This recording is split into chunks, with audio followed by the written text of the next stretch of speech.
What is going on, YouTube? Thank you guys so much for coming back to my channel, or if you're brand new, welcome. My name is Claire and I'm a real estate investor, business owner, and I also like to dabble in just learning and understanding about life. I'm super excited that you came to my YouTube channel today because I am going to talk about how a contractor completely took advantage of the fact that I didn't know certain things. And this happened about 2 years ago when I was rehabbing a property. I wasn't necessarily new to the game, but I definitely felt like I could trust the person, and it ended up costing me a lot of money. So make sure you hit the like button and we'll get started. So when I purchased a property about 2 years ago, it's almost 2.5 years ago now, I started rehabbing this property. And when you're looking for contractors, it's very easy to get caught up in the cheapest bid, okay? Oh my God, it's, $20,000 less than everything else. I want to go with this person. However, let me be forewarning you up front, okay? Up front, the cheapest is not always the best.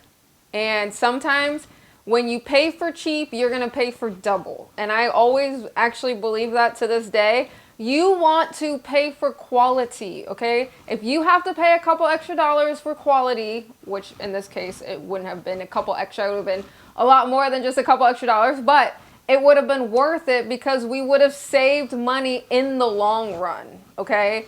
Just so you guys know, when I purchased this property back in March of 2018, we went to go rehab it. Here is a couple red flags that you should know about up front. Number one is that we never signed a contract. Number two is that when I looked up his license, it was revoked. Okay? So, when you don't have a contractor who is licensed, run. I will never, ever, ever use a contractor that is not licensed. Here is why.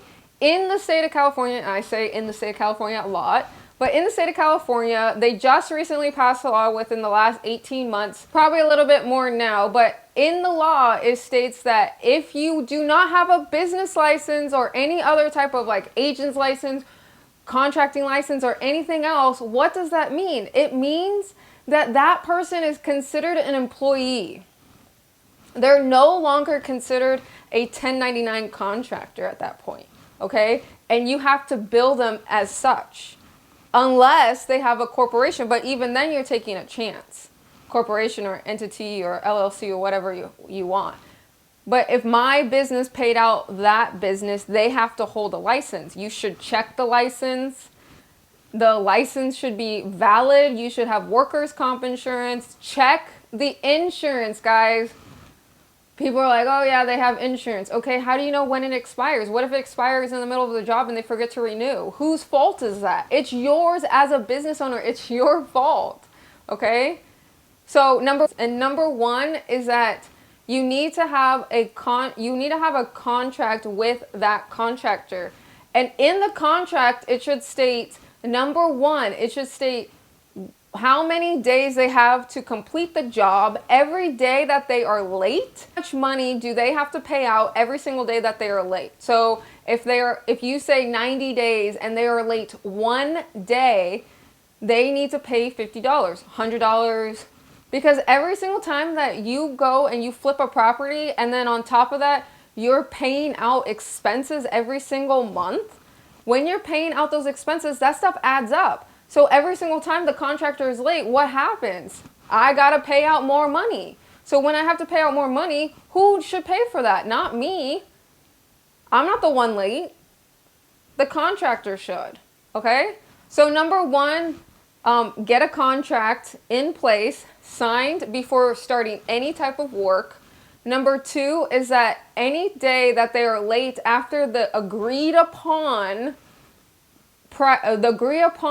days, make sure that you have some type of overage. So if it's 50 days, if it's a day late, 2 days late, every single day that they're late, it's an extra $50, $100. It could be $25, what have you. I've had guys leave my job site to go work another job because they were going to have to pay out money every single day that they were late. Okay. So whose priority at that point in order for them to get the job done? They are going to have the other person be the priority. So you want to be that person who's priority. Okay. Number two is that there needs to be milestones. Okay. So if they pass inspection, that's the only way that they should get paid, is whether or not they pass inspection. Okay. Number two is that they need to make sure that they follow what you want to do. Okay.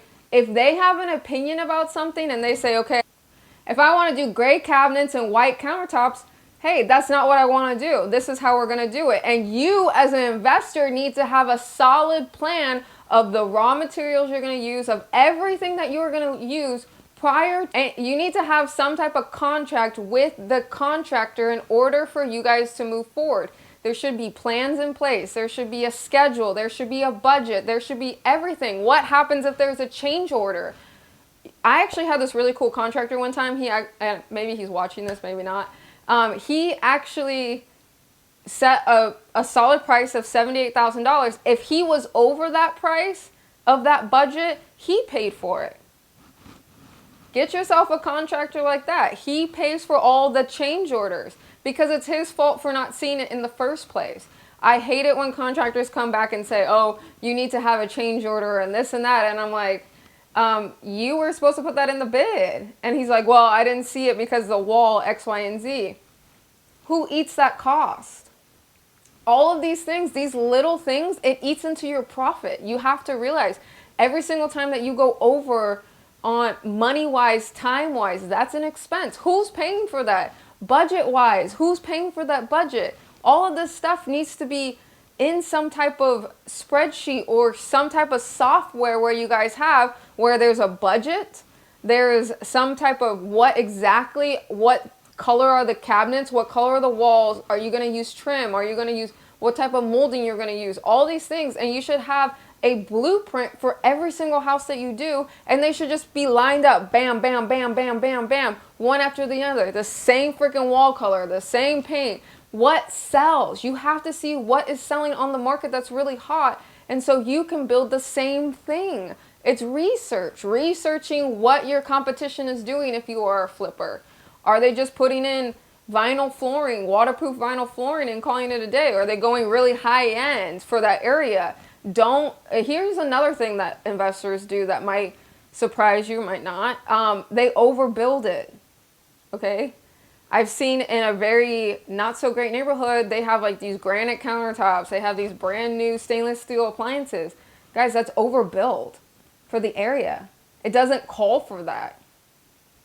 So there's just a lot of different things that people don't realize when it comes to contractors. You really have to be mindful of what exactly is going on. And if you guys are contractors, you guys know what I'm talking about. And you need to have 3 bids for everything. 3 bids for everything. If you used a certain contractor before, sometimes you got to get another bid just in case. Maybe they're overbidding you after a certain amount of deals that they've done. Now, if they're good to you, keep them on the job and keep them working. Why not, right? If they're good to you, they have a good price. Sometimes contractors will carry the money. Some of them have to carry the money because you're not paying them until they get a certain amount of work done. Okay?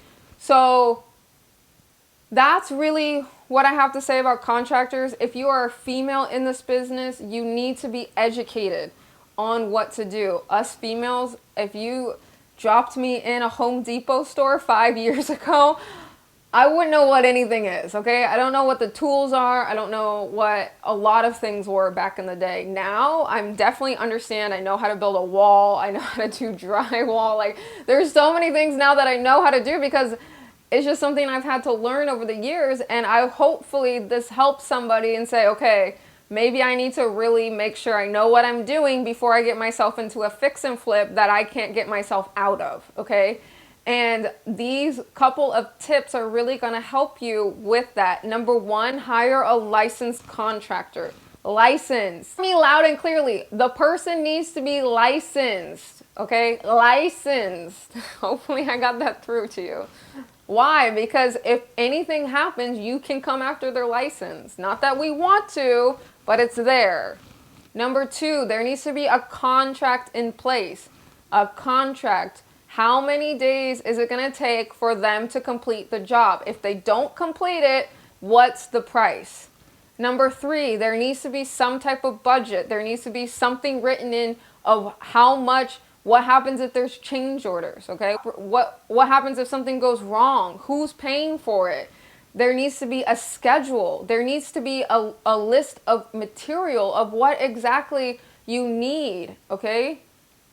Who's paying for the material up front? Who's going to go get it? Are they getting it or are you getting it? Because if they get it, it's probably more cost because they have to bring their truck, deliveries, and all this stuff. Or are you going to pay for it and have it delivered, or is it cheaper? What is cheaper is not necessarily better in this case, okay? Cheaper is not better. Cheaper is not necessarily better. Hear me loud and clear. I hope you guys hear me loud and clear. So, my story is I hired a contractor. I knew that his license was revoked. It was a referral to me, and I went with it. And let me tell you guys, he didn't pull permits. I had to go pull them myself after the fact that I realized like he didn't pull them. So that was nothing that what happens if somebody came in and they're like shutting the whole project down and I got to go back and get permits? Guys, that's not a way to do business, okay? When I hired this unlicensed contractor, there was no agreement, there was no schedule. He started picking stuff which I didn't agree with, and now I'm sitting here I'm arguing with him because I didn't have a pre-planned way to do it. I just as we went, I was picking stuff. That's not the way to do it. In escrow, you guys should have all your materials already ready to go, okay? Point blank. And you should already have it systematized. The better you get at systematizing your business, the better off you are, okay? It's just get into the nitty-gritty of every single step. That way you have a plan of action, okay? So he was unlicensed, no contract, and he just worked whenever he wanted to. And he showed up some days, he didn't show up other days. If there was change orders, we paid for them. It wasn't anything, it wasn't good, okay? We lost more money than we needed to, okay? There was no doubt about it. Nothing. And whose fault is it at the end of the day? It's mine as a business owner, okay? As much as I would love to blame him, it's my fault at the end of the day. It's nobody's fault but mine. Now we've turned it into an Airbnb and it's all good and all gravy, but at the time, it was a nightmare, guys. And if I could help somebody and say, hey, this is what you need to do, I would be more than happy to. Click the link in the description because I have my website on there. You can join the community of real estate investors that I have. And you can follow me on Instagram and have more conversation about this. That way I can actually kind of help you more in depth than just saying, okay, this is. It's better if I can actually help you with these items. Don't forget to like this video, subscribe, and thank you guys so much for tuning in. We'll catch you guys on the next one. Bye now.